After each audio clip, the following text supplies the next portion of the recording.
Has it started? Oh, great. Okay, got I'm it. just starting it, so it should just take a second. Okay. And I got a message that it's being live streamed. Perfect.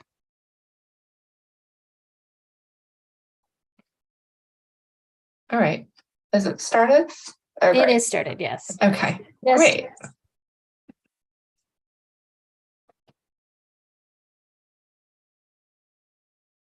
Okay. Well, hello, everyone, and welcome to our second general meeting of the San Mateo High PTO school year. First, I'd like to introduce Victoria Lechuga, who will be providing Spanish interpretation for us. Victoria, can you explain how to get onto that? Buenas tardes, soy Victoria, la intérprete, y les voy a explicar cómo van a entrar al cuarto, ¿no? En donde yo les voy a traducir todo lo que pasa en esta reunión. Abajo donde tienen los icons, ¿no? Cuando diga el cuarto y ponen español, ¿ah? Hacen un clic en español y entran entonces conmigo y yo les traduzco la reunión. Thank you so much, Victoria. Tonight's meeting is being recorded and will be available for you on our PTO website on the YouTube channel. The PTO, the San Mateo High PTO, is pleased to nominate Miriam Rodriguez to the position of Latino Parent Group Liaison on the PTO board. This position will help our PTO board with activities, and similar to our foundation liaison, responsibilities include attending monthly of our PTO board meetings, as well as the Latino parent group meetings, and reporting between the groups. At this time, I'd like to ask if there are any floor nominations for the PTO Latino parent group liaison.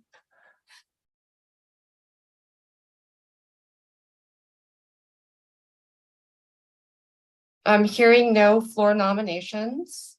The nominations are closed. So I'd like to have a vote for Miriam Rodriguez to the position of Latino Parent Group Liaison for the San Mateo High School PTO. Can I get a motion to elect Miriam Rodriguez to the position of Latino Parent Group Liaison? I vote, I move to appoint the Latino Miriam, excuse me. I move to appoint Miriam Rodriguez to the Latino Parent Group Liaison role for the San Mateo High School PTO. Thank you, Sandy. And can I get a second? I second the motion. This is Dina Bertolina. Hi, Dina. Thank you so much. It has been moved by Sandy and seconded by Dina to elect Miriam Rodriguez to the position of Latino Parent Group Liaison for the San Mateo High PTO. Can we please take a vote on the poll now? And we'll take an online vote for 60 seconds.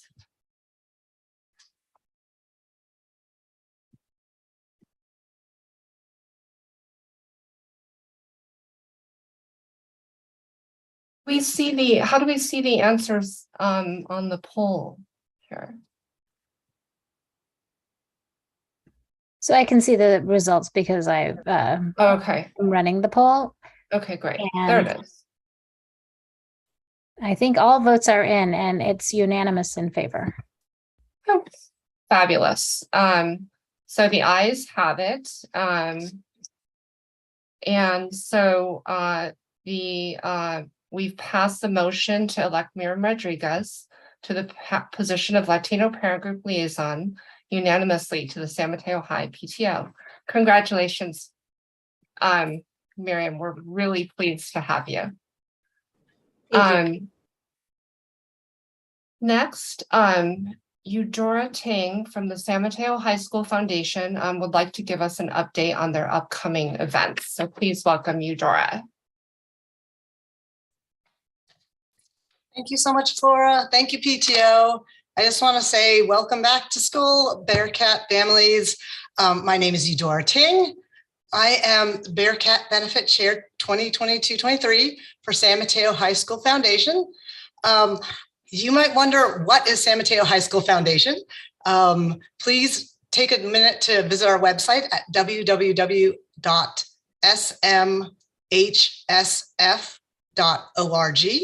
Please visit our website to find out more. But Foundation works very closely with PTO and all the other parent booster groups at San Mateo High School. We help raise funds for all students, especially for the academic excellence of all students, but we do support all the booster groups and PTO. So just want to let you know that after a couple of years of pandemic, we are having our Bearcat benefit finally. And please take a look at our website again and check to see what it's all about. But this is a chance to meet with students, faculty, staffalty, other parents, and enjoy student performances and have a nice meal. It's a really fun event. I would like you to save the date. I can share the screen really quick so you can take a look at the date to remember when we're having this. The other thing is, we always are in need of great volunteers. So if you enjoy throwing a party, or if you just want to help out and just see what's happening and meet other families, please sign up. I will be sending out a Sign Up Genius here, and we will be sending out more communications. So the Sign Up Genius will not commit you to anything, but you will find out more information if you need it.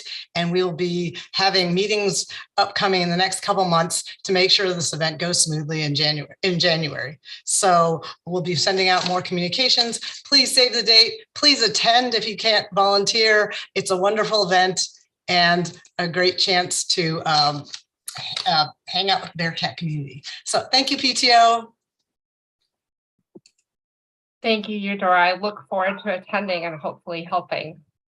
It'll be nice to get together after a few years of having to take a break from that. So moving on, each year, we're lucky to have our lead wellness counselor, Diana de Guzman, speak on various topics of health affecting our students. Tonight, her topic that she's speaking on is teens and parents working together on how to manage in a new normal. I want to remind everyone to please submit any questions for Diana. They are anonymous, and we will try to answer them all at the end of her talk. So welcome, Diana. And I believe that the link for the questions has been posted in the chat here, or if we could post that, or it was also in the reminder email. Thanks. Welcome, Diana. Thank you for having me. Can everyone hear me? Thumbs up. Okay. Thank you. And it sounds like I can share my screen. And, give me 1 second.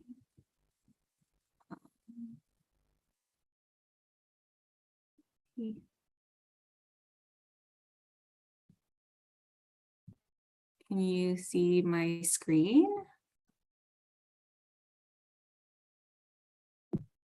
I can see your screen, though the bandwidth, it says your bandwidth is a little low. Okay. On hearing, but I can see. Yes. Can you hear me as well? Okay. All right. Let me know if Flora, if you can kind of ping me if you notice any bandwidth issues so that I can pause or maybe, repeat anything that's missing. Sure. I'll do that. Okay. Thank you. Well, thank you, Flora, for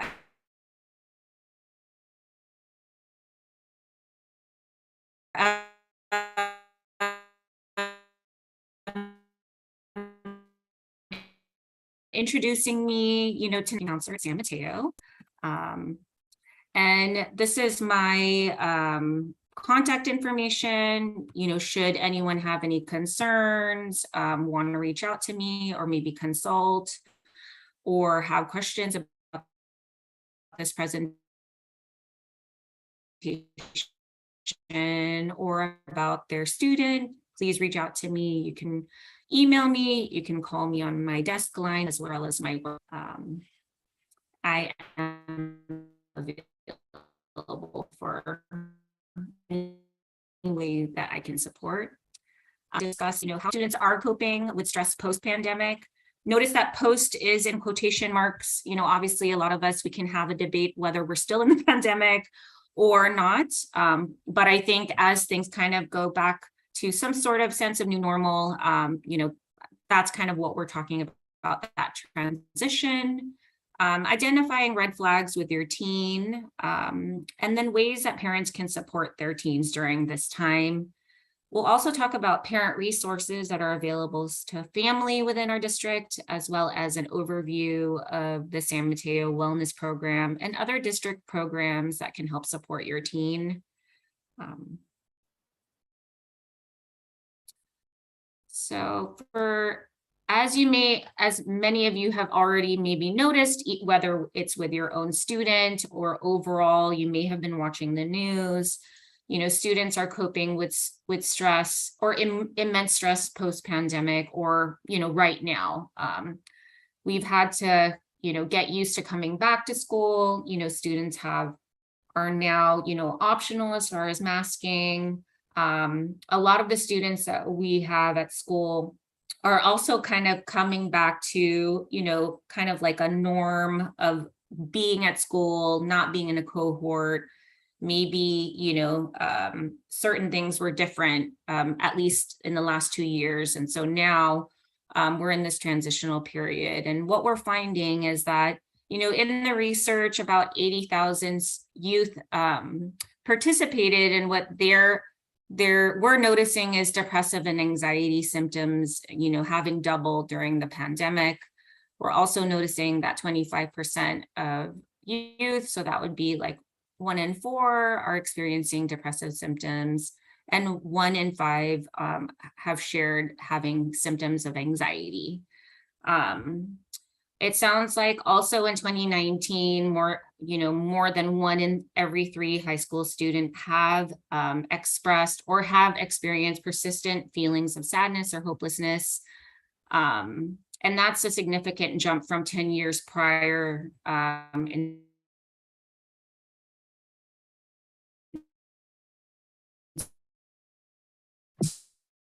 Oh, Dan, I think you're going out right there. 2009. Would you like me to start again?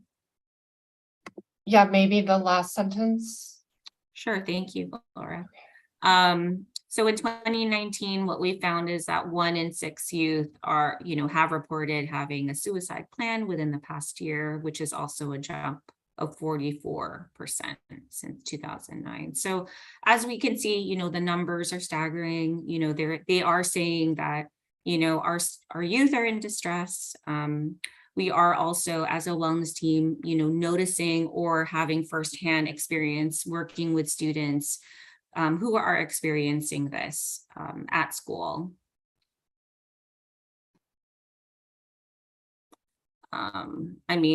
In addition, emergency rooms are seeing higher levels of adolescent girls, having either attempts, as well as, a higher incidence of boys as well. And not only have students, experienced significant trauma with, the pandemic, but I also attended a recent conference, and there is something to be said about if you have a freshman or a 10th grader, not experiencing some of these normal milestones in terms of graduation, or different in the middle school, or different milestones that, would normally be a time that people would gather. We've also had a lot of students report whether, it's family members being sick, or maybe some grief in terms of losing some family members, as well as changes or disruptions in school and social life. So that's another kind of grief and loss that has been experienced during the pandemic. So you might be wondering how teens might show that they're in distress. Sometimes those norms might be different from day day.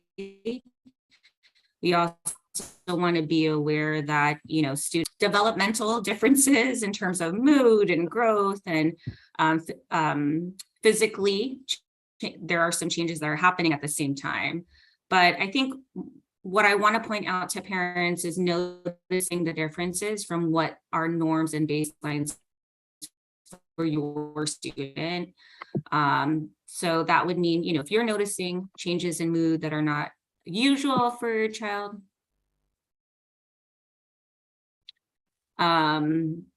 if they're expressing, you know, hopelessness, or they're getting very irritable or angry, or if you're noticing more conflicts with friends or family, maybe they're not hanging out with their friends anymore, they're not being as social anymore, their circle has significantly changed in terms of it now being very small, maybe they're isolating, maybe there's activities that they used to be involved in and now they're not involved in those anymore, sleep issues. I've also asked students to tell me if there's been any changes in terms of their eating patterns or appetite, as well as sleep. Sleep is also a huge thing. We want to make sure that students are getting enough sleep. And then if there's also issues with their focus, maybe just being disorganized or procrastinating, as well as any drops in or changes in their academic like efforts. If you are also noticing any changes in like their appearance or the way they're taking care of themselves, those are also things to be aware of and red flags to pay attention to. I'm a parent, and you know, yearly there's this physical that you have your students do. I think that's also a perfect time to kind of pay attention if there's changes in their weight, or even, you know, bringing up those concerns to the pediatrician. They're also going to screen as well, as far as like mood and, you know, how they've been doing in terms of socio-emotional, as well as their physical well-being and health. So I think some of the ways that we can pay attention as parents to help support our children is, you know, being attentive to how much time your student spends online. You know, social media noticed, and what the research has shown is that, you know, being online or being on Zoom has increased body image issues in teen girls, whether that means, you know, eating disorders or just, you know, feeling like their self-esteem is not good. Or maybe, you know, they're spending a lot of time on images that are not real or not healthy or that are very triggering. And so having those conversations about what platforms they're using and being mindful about how much time they're spending online. I've had conversations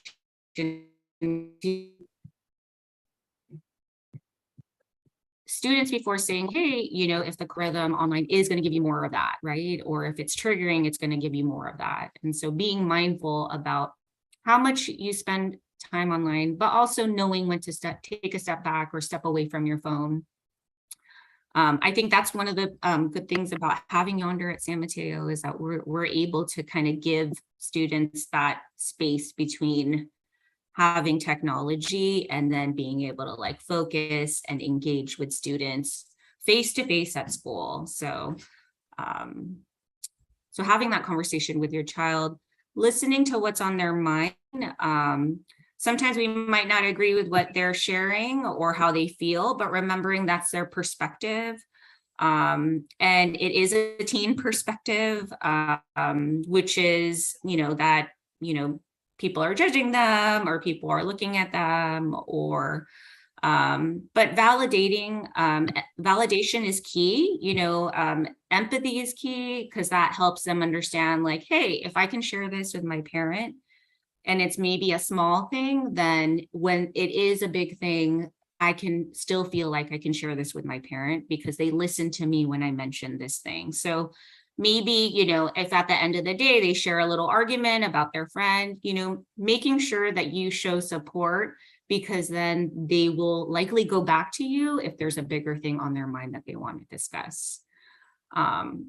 The other thing is parents are obviously the biggest role model for your kids. If you practice self-care, and take care of your own mental health and physical health, then they are seeing that firsthand with their parent.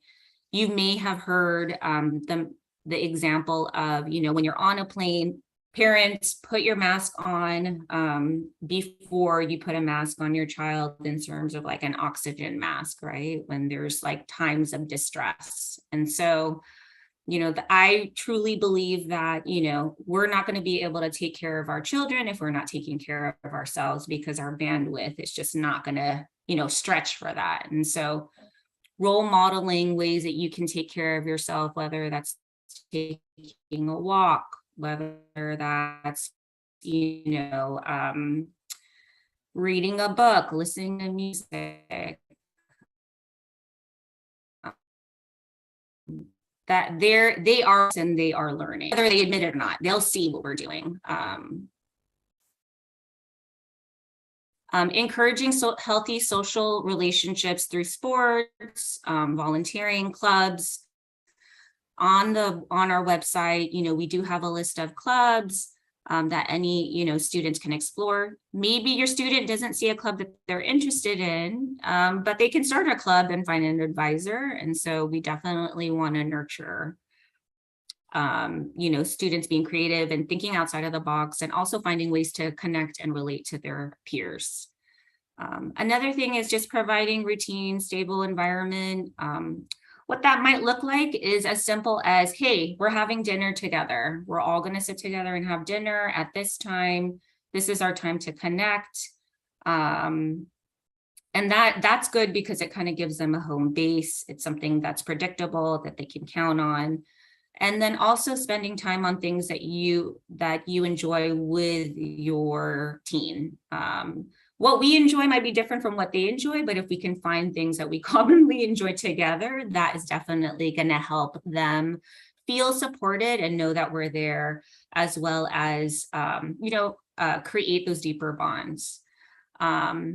Minimizing negative influences by talking to teens about, alcohol and other drugs. Sometimes that conversation can be difficult, but maybe finding out what they know, what are you hearing? What do you think about this? And having those conversations sooner is better, because it allows you to share your thoughts about, what are the short-term effects of, using, as well as what are the long-term effects. Sometimes when I'm meeting with a student, they have no idea that their brain is developing up until the age of 25, right? And it's like, okay, like what you're putting in your body is going to impact your brain. Helps as well. And then of course, making sure that they're, doing their yearly physicals. That's also an opportunity for you to share any concerns that you have with their pediatrician or their provider. Maybe you're noticing like, hey, I noticed that, they haven't really been eating, or they haven't really been sleeping well. At those physicals, they have students fill out a questionnaire regarding mood, or any feelings that are negative. And so that is a perfect time for, the provider to meet with them separately and kind of go over those concerns. And then they can also connect you to resources.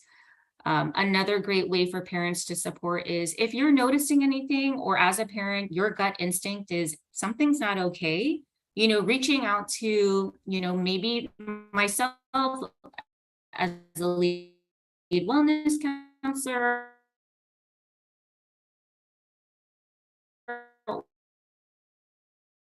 or their school counselor,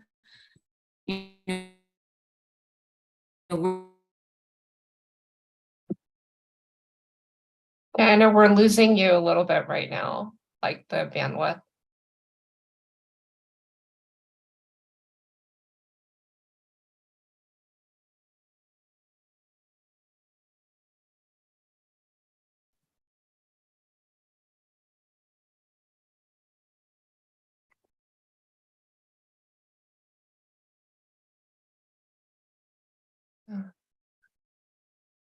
Jana, we can't hear you right now.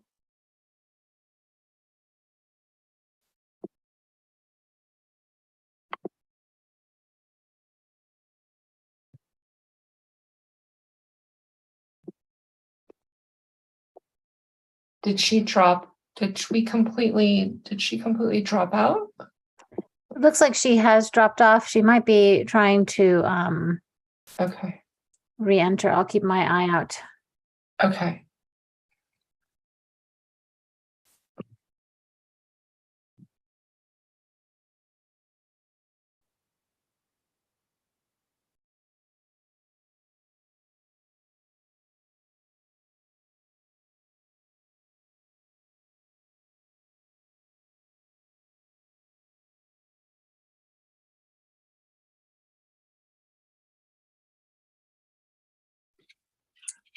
Laura, this is Arsenia. I emailed Yeah. her to call in.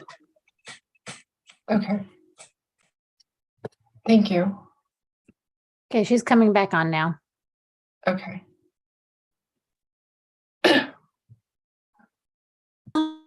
Hi, Diana.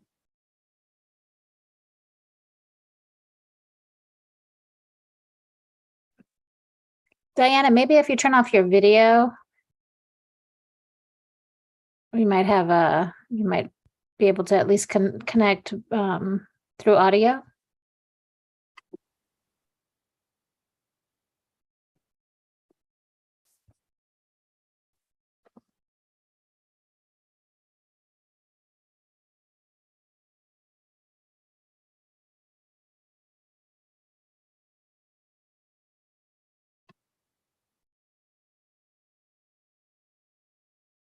Mm.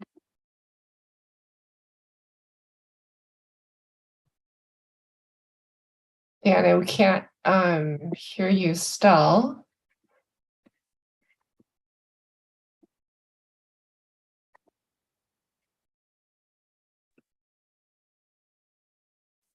I think she might have signed off again. I'll suggest right away to try taking off her video and see if that helps. Okay.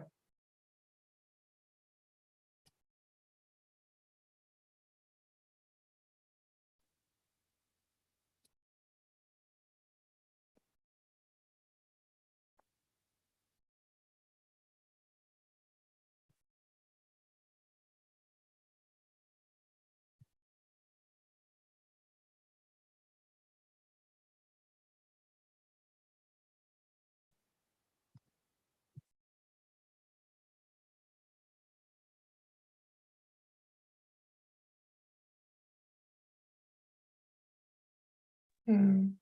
Sorry, I'm gonna turn off my, can you hear me? Yeah, is this, oh yeah, we can try saying something again? Can you hear me?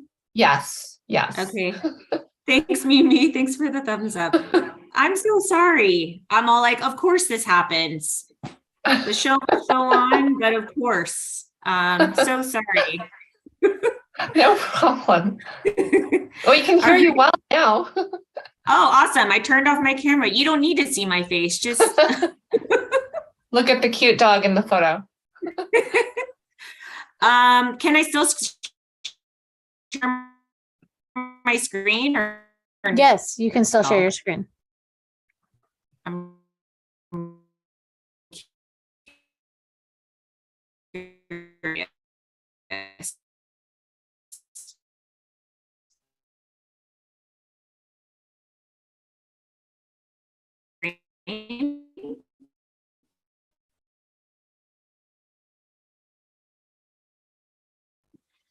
Okay. Oh my gosh. Thank you. This is awful.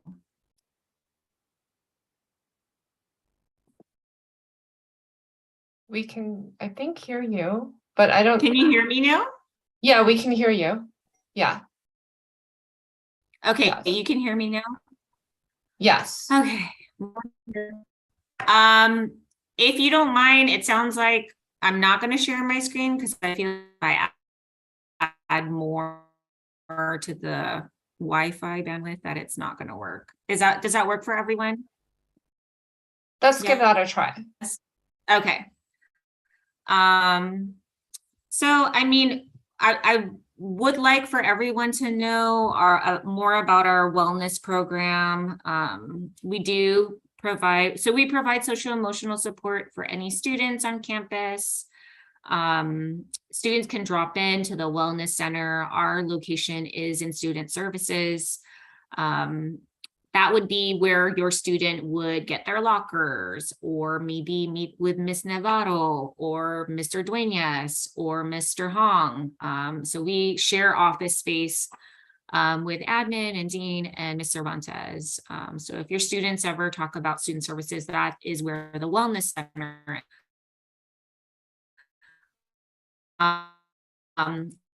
We also provide individual counseling on a short-term basis.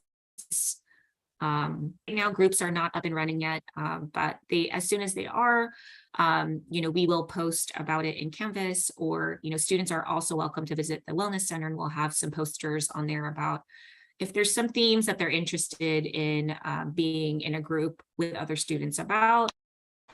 We definitely screen for that. We get referrals for our groups from teachers and staff as well. And then we also have the Stanford Teen Mobile Health Van, and they help support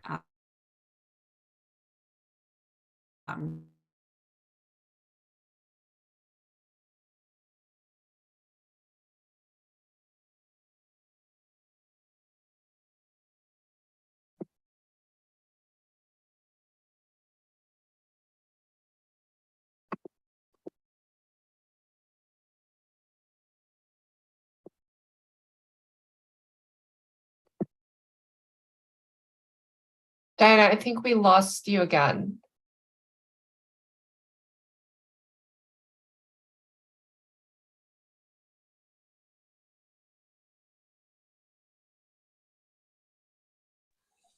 She Hello. should call in and not use her Wi-Fi. Can you hear me? Yeah, I can hear you now. I can hear you now, but Oh my gosh. I just realized I was talking to myself for like 4 minutes there. I think it was 2. I would love to send the presentation to, I don't know who, Arsenia or Flora, for you to share as needed with any parents, given, That would be great. the audio connection issues. But, one of the things that I encourage, can you hear me still? Yes. Okay, great. Some of the ways that I, as a wellness counselor, talk with teens about how they can cope during this difficult time is focusing on what's within their control.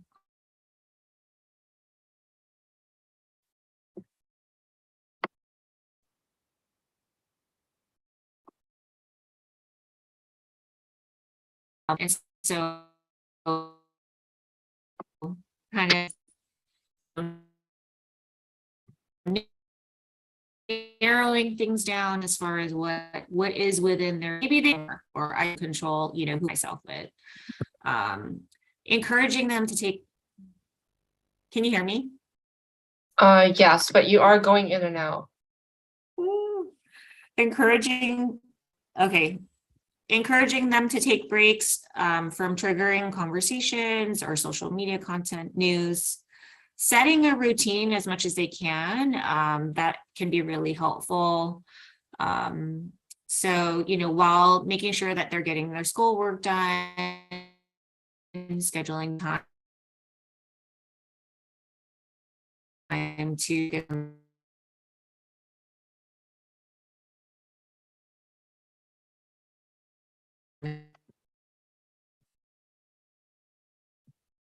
Um.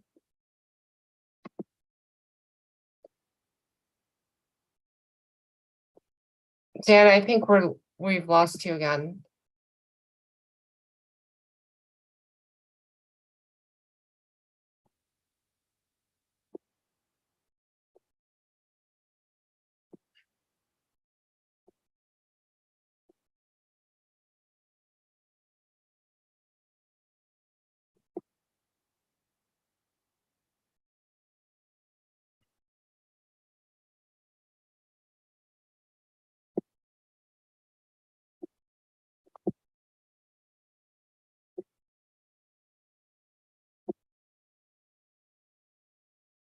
Um. Can you guys hear me? Yes, I can. I can hear you. Okay. I feel like we've probably unfortunately lost her again. I'm wondering if we should just post her talk at this point. We can post the slides to our website. Yeah. The Unfortunately- other thing is, if is Diana, when she comes back, maybe suggest that she calls in on her Yeah. phone, and then she can at least maybe answer the questions on the audio. Right. I don't know how many questions have been submitted, but There's about 6 to 7 at this point. Well, yeah. well, actually one. There's actually 12 questions now. So if she can. I wonder if we can email her to call in. Yeah, or Yvonne, maybe you could text her. If Yvonne could text her, she might be able to do that for us. Yeah, is the phone number available that I can text her? She's texting me what the number to call in. Is it on the email? Oh yeah, it should be on the email. I'll see if I can find it.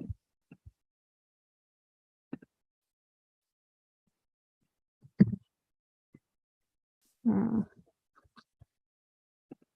No, it's not there. Pranay, you have to go on to the actual link, and there's a phone number. Could you get that for us? I'm doing that now, Sandy. Oh, I resent the invite to Diana and asked her to call in. yeah, the actual invite, not the link. Perfect.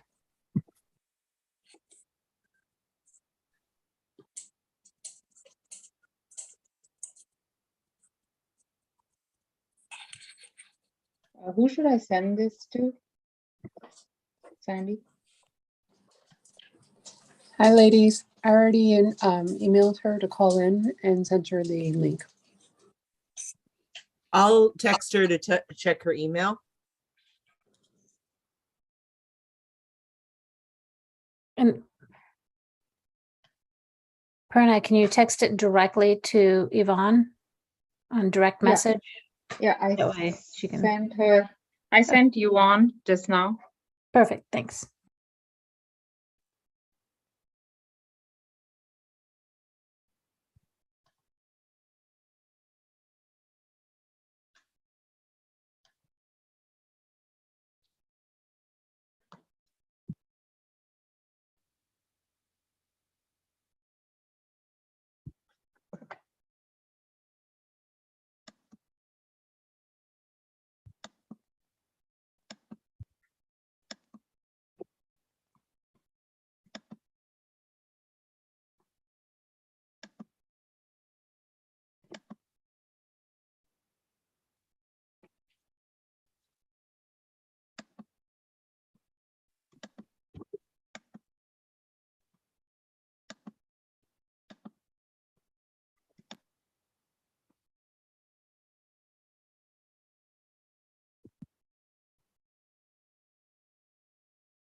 Any response from her? Let's see.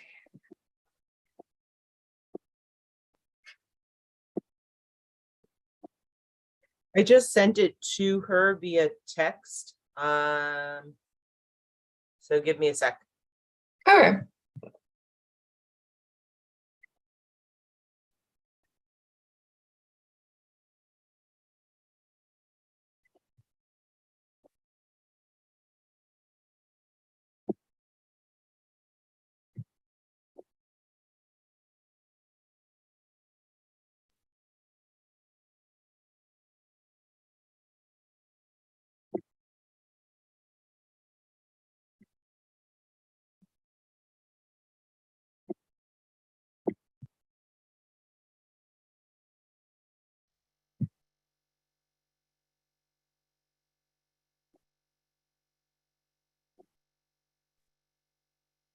She gave me a thumbs up, so she's probably gonna try to call in. Great. And we'll just go to the questions if she can get on the phone a little.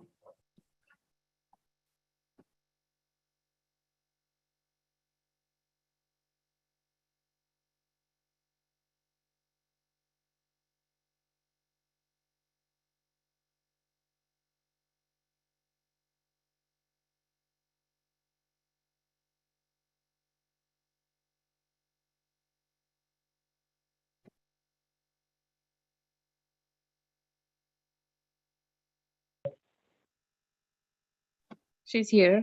Hi, Diana.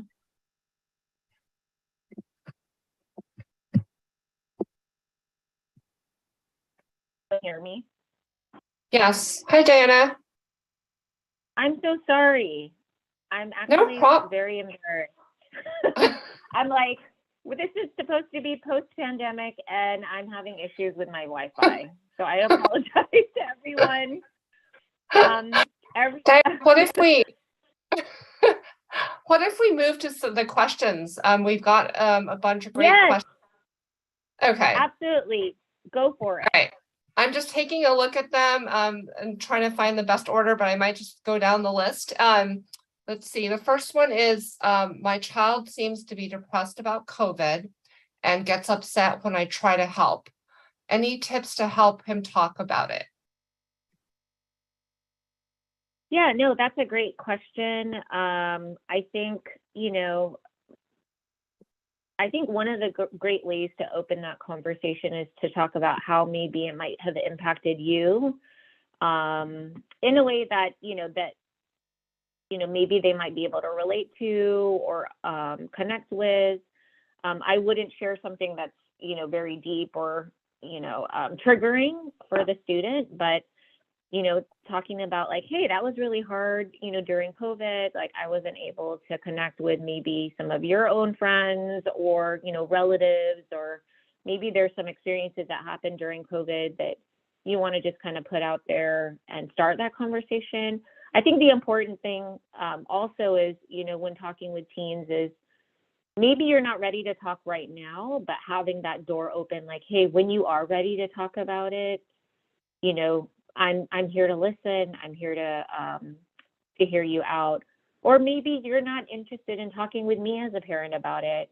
Sometimes I have students who are like, I don't want to share how I feel with my parent because I don't want to worry them, or I want to protect them. I don't want to put more on their plate. And, maybe it's connecting them, maybe with their wellness counselor or, the school counselor or even an outside provider. Maybe it's, maybe there's another adult in their life that they do feel connected to that might have that conversation with them if you feel comfortable. But I think, if you're concerned and you're worried, I think it's okay to mention that. But if they're also not in a place where they're willing to talk about it, sharing with them, like, when you're ready to talk about it, I'm here. But if you don't feel comfortable talking to me about it, there's other adults that you can go to who can help support you, and then naming who those people are. Or I'd like to connect you with someone at school. Another thing that you can try to, which I've had parents do, is anonymously refer their students to a wellness counselor or school counselor. We can pull students in and just say, hey, like, someone noticed that you seemed down, or your teacher noticed, or, we're, just making sure that students are connected to supports and know where we are. And so we might reach out to a student and kind of like start that conversation in that way, just so they know that we're here and we're available. I hope that answered that question. Yeah, those are all really awesome tips. Thank you. Connected to the COVID issue, the next question is, it seems like kids are having more anxiety as COVID is calming down, like PTSD. Is that common right now? Yeah. I mean, definitely very common. You know, I think even interacting with students, you know, they don't know, do they shake somebody's hand or do they not shake someone's hand? You know, do people feel comfortable with their mask on or mask off? Maybe they've had someone pass away from COVID in their family, and so there is still that fear, right? And so I definitely think, you know, that trauma is real. And then again, remembering that, you know, there has been some grief and loss that's happened, you know, because of COVID, and how many things that, you know, students might be grieving over, whether that's relationships, you know, with family or friends. So I definitely think, you know, there is something to that. We are seeing a lot of anxiety, I would say, with the students that we're supporting. And so it's just, you know, in our role to help give students the tools to manage that anxiety as we transition back. Yeah. Along the lines of COVID and anxiety, there are two questions related to that. One is that my daughter has heightened anxiety when she sees people without a mask, and I'm not sure how to help her. And then the other kind of very related question is, my son is looked down upon because he wears a mask, and how do I convey that he is normal and it doesn't matter what the other kids think? Wow, those are really great questions and are very valid points. And I'm sure there's a lot of students that feel that way and probably do feel different. I mean, I would probably let students know, like, hey, you know, you have the right to wear a mask. I also, you know, as you know, other students don't know if if there's a fear, you know, maybe there could be someone in their family that's sick, maybe someone has passed away, maybe they just don't want to get COVID, and that's okay too. But I think normalizing that, hey, that might be an issue, but, you know, how can you still connect with your peers even if you're wearing a mask? I know that students, when they're eating lunch, that's an opportunity for them to not wear a mask. And so, you know, maybe that can be a way that, you know, students can still kind of connect with their peers. I also think, you know, a lot of students do feel anxiety. And I think, you know, I would probably say, hey, you have a right to feel anxious, but also know, you know, and I'm not a medical expert or a doctor, but, you know, we do our best to make sure that, you know, if students have COVID, that, you know, we're hoping that they're, you know, taking a break or they're staying home if they're sick, as well as, you know, you do have a right to make sure that your body is healthy, and wearing a mask is okay. But also, you know, I think just validating that fear, that is a real fear, and it's okay to wear your mask. And it's also okay not to wear your mask if that's something that they decide. But no one should feel different because of that. The other thing is to remember is that students feel different, whether it's a mask, whether it's how they dress, whether it's their peer group. You know, there's many different ways that students feel under a microscope. And so, you know, just making sure that they're feeling supported within their own peer circle or their own support team is the most important, right? Because those are going to be the people that they turn to. Yeah. Kind of moving along to people that kids turn to. There's one question is, well, my son is always in his room. What are the signs I can look for to tell if he's depressed? He doesn't talk to me, just one word answers. Got it. I mean, for me, that's one of the ways that I, screen students for depression is isolation. If they're isolating themselves from, their family or their peers, and it sounds like that is a red flag that you're noticing. Are they still, maybe they're not talking to you, but is there a sibling that they're speaking with, or are they still engaging with their friends? Are they still hanging out with their friends? Are they, still taking their meals and eating, or maybe they're not eating? Are you noticing that they're staying up late at night or they're sleeping all the time? Are you noticing grades falling, or increased irritability? I think, it sounds like you're wondering, like, is everything okay? And I think it's okay to ask that, like, is everything okay? If you're getting one-word answers, that can be quite difficult to navigate and knowing how they're doing. But, even, reaching out to the school and seeing, maybe we can check in, or maybe, how are the teachers noticing anything? You can reach out to a school counselor and just say, hey, I'm concerned, how are things going at school? And then maybe they can also, check in with that student and kind of just do an anonymous check-in.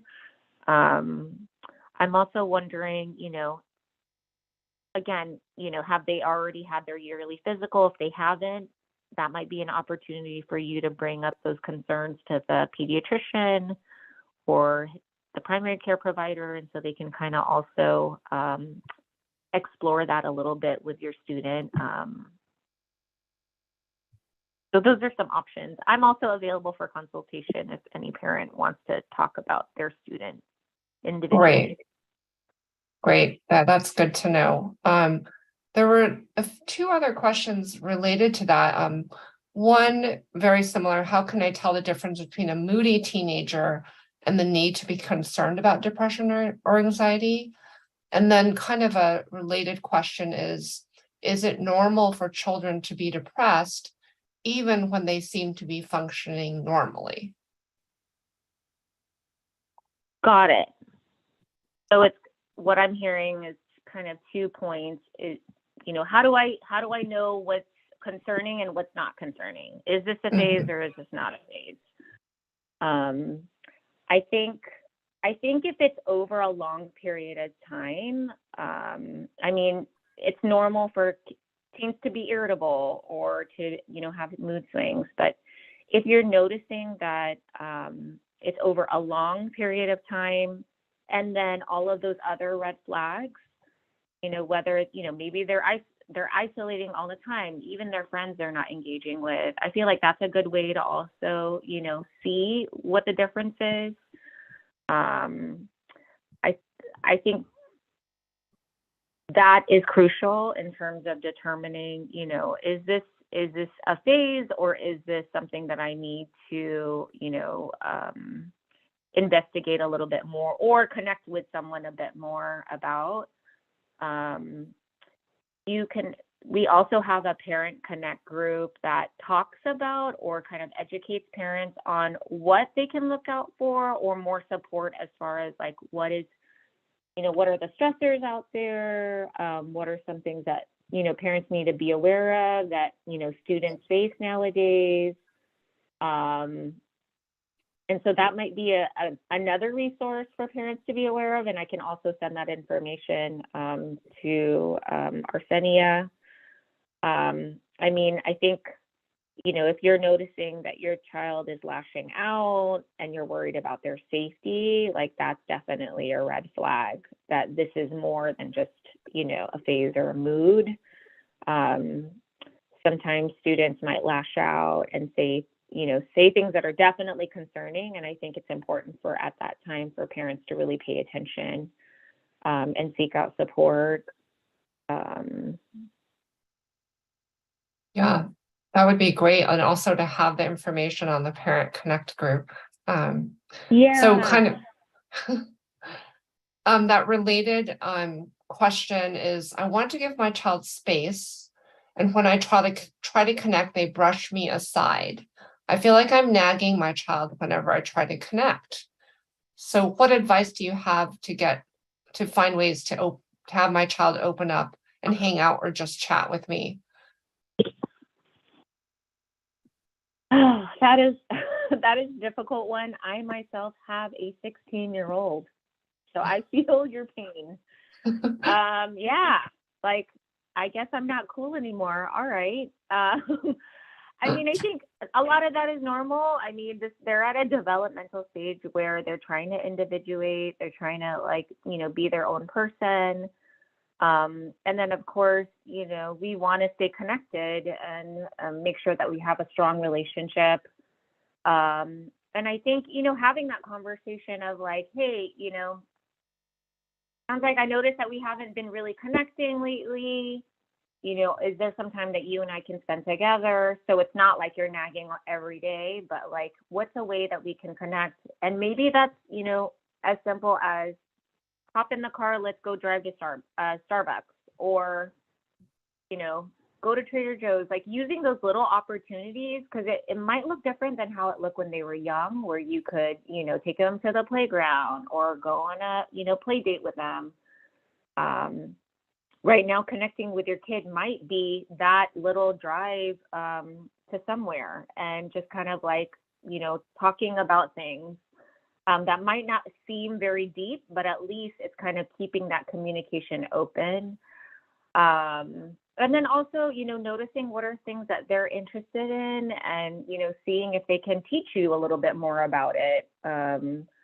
Sometimes I ask my teenager, like, hey, what's that about? Or what is this new thing? And, obviously I'm old. And so I'm always like, I'm old, you need to teach me. And so I know that teens sometimes like being teachers about stuff that they're involved in, or like enjoy talking about themselves or enjoy talking about their interests.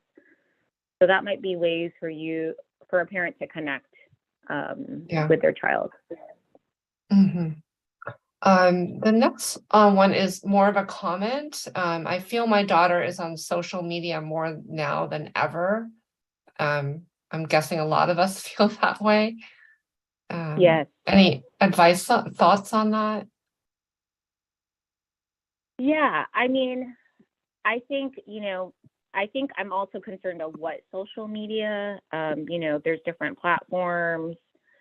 I would suggest, even being like, hey, can I look at your social media? Like, can I see your profile? I think it's helpful to kind of know what they're putting out there in just a curious way, not in a way where you're like, getting upset or, but I think, noticing, what are the photos that they're putting out there, or what is the information that they're putting out there about themselves and what platform, right?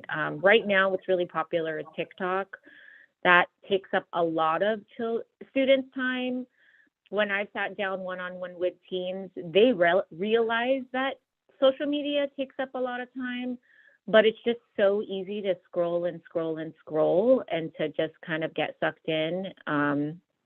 And then, 4 hours later, they haven't done their homework. And so having that conversation with them about like, are there times when it's not good to be on social media, like when you need to and they might be like, yeah, when I need to get my homework done. And so, helping them create some healthy boundaries around that.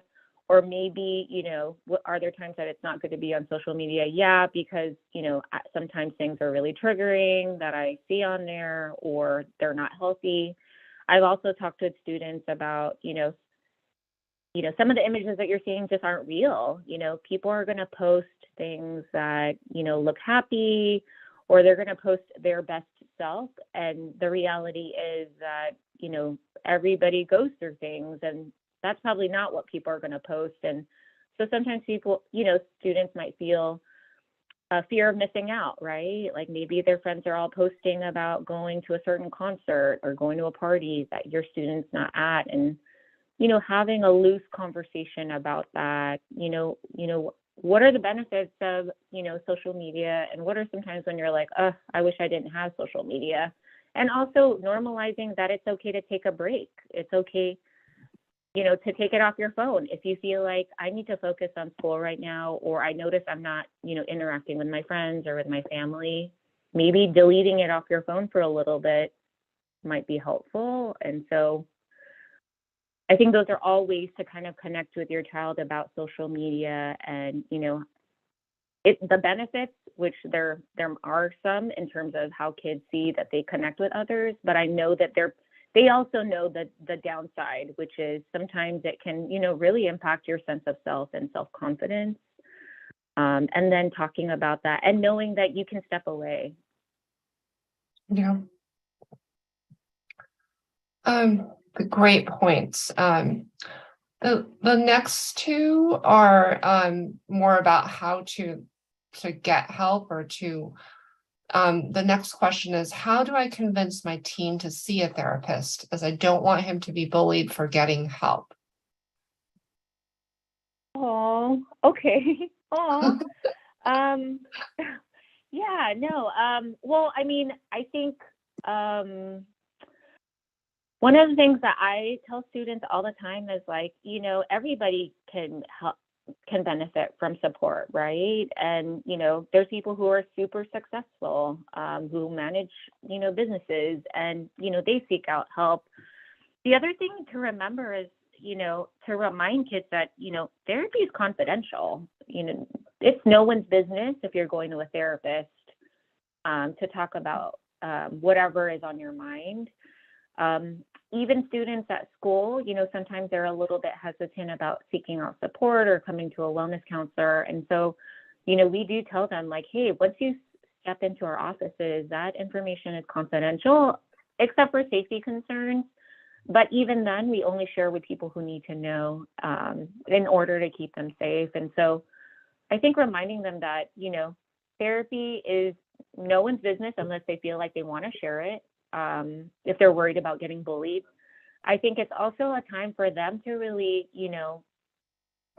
talk about things that they might not feel comfortable talking with a parent or even a friend. Sometimes students, tell their friends and their friends don't really know how to support them because they're also just kids. Or, they might not feel comfortable telling their friends because they might share it with other people or, if there's an argument, maybe they might talk about them.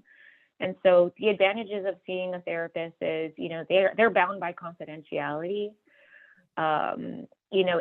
If it's something that you think a wellness counselor can help support, having that conversation about seeking out support, I think that's something that we can help facilitate as well, or at least, broach the subject with a student as well.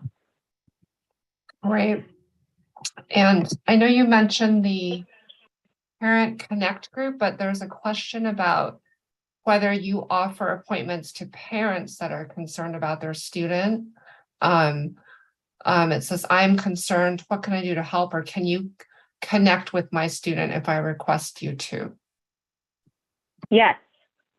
I've had parents, call me on the phone and, tell me, hey, my student didn't have the grade. This is what's going on. What do you suggest? What are some resources? So those are definitely, times that I can help support. Parent Connect, that's also another resource to families.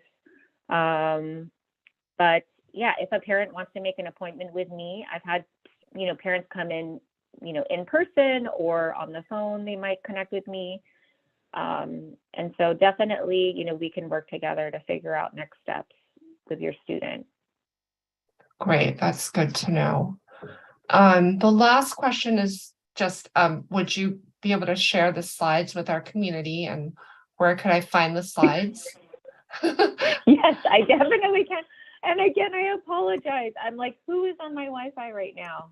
I have 3 daughters, and so they're probably all on their Wi-Fi while I'm in this Zoom meeting. I'm sure a lot of you can relate to that, but yes, I can. I'd love to send it. Who should I send it to? Arsenia or Sandy? You can Arsenia or me, and we can get it onto the PTO website. All of us. Wonderful. Yeah, everyone. Yeah, I can go ahead and do that, because the other thing that I wasn't able to, I think, present is that there is going to be another presentation. It'll be a Zoom like webinar with a therapist, Denise Pope. Okay. And it's geared towards parents. And so I think that would be another great opportunity for parents to get some more information about how to support their students. And so that's also on the slide. That sounds so useful. Dana, thank you so much for your time tonight and your patience and everyone's patience. These Yes. depression and statistics are just staggering, and I feel really lucky to have these resources at San Mateo High School. So we'll try to get that information up for parents as well when we get your slides. Okay, awesome. Thank you for inviting me. Please reach out to me. I love to collaborate. If parents have any concerns, please reach out to me. Thank you, Yvonne, for being online. Thank you for everyone for attending our PTO general meeting. Our next meeting is October 18th, and it will be on new student drivers. The time is now 8:07, and the meeting is adjourned. Thanks so much. Thank you. Thanks, everyone. Thank you. Thank you. Bye-bye. Bye. Thank you, everyone. Hey, Mimi. Hey, Flora. Thank you. Yeah, congratulations. Yeah, yeah. I'm so excited. Thanks, everybody. Congratulations, Mimi. Yes, thank you. Yeah. Well, Mimi, when are the Latino parent group meetings usually?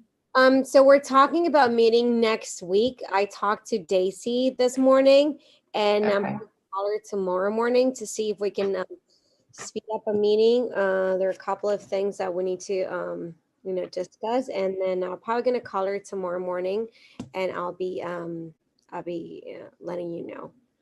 Okay. Thanks so much. Yeah, no problem. Thank you, everybody. Thank you. Okay. Bye. Congratulations. Thank you. Thanks, Sandy. Thanks, Sandy and Perna. Thank you, everyone. It's a good meeting.